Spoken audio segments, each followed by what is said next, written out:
Hey everyone, it's Fitz with the Daily Delivery. Hope you're doing well.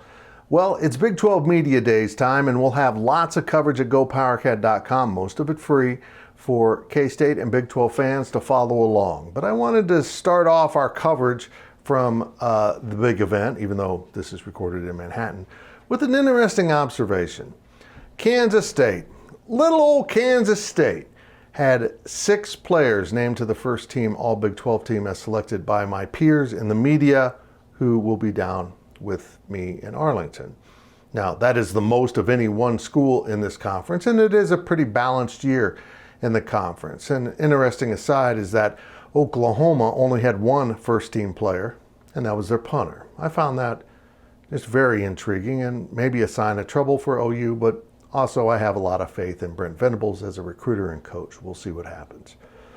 But when the media turned around and made selections for how the teams will finish in the conference, K-State finished 5th in that polling. I wonder, when was the last time a team with the most selections on the first team All Big 12 preseason team was selected for middle of the pack? Maybe it's common. I don't think so. I sense that it typically is Oklahoma or Texas, and God knows you can't vote them too low, which was proven again true this year when both of them were in the top 4. Baylor, though, was the number 1 pick, and I think that is a strong, solid selection. Dave Aranda has it rolling in Waco, and I don't see him stopping. Nor do I see Mike Gundy in Oklahoma State letting up, or in the future, Luke Fickell in Cincinnati when they join the conference. UCF is going to be a problem. I know that for sure.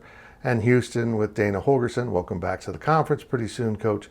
They're going to be a problem. And BYU, well, put them in a major conference, something they never have had, and they could be really good.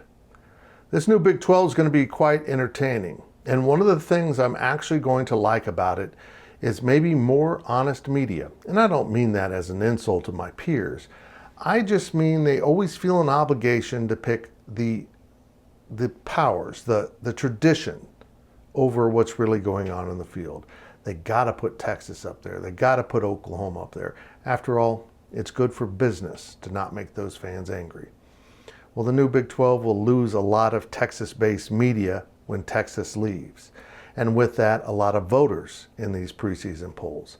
And now the voters will be scattered really through 3 time zones. And it's going to be a more honest poll. And I don't think they would pick Kansas State to be 5th with the most first team selections. I think they'd be closer to 3rd. Probably exactly where I'd have them. Behind Baylor and Oklahoma State.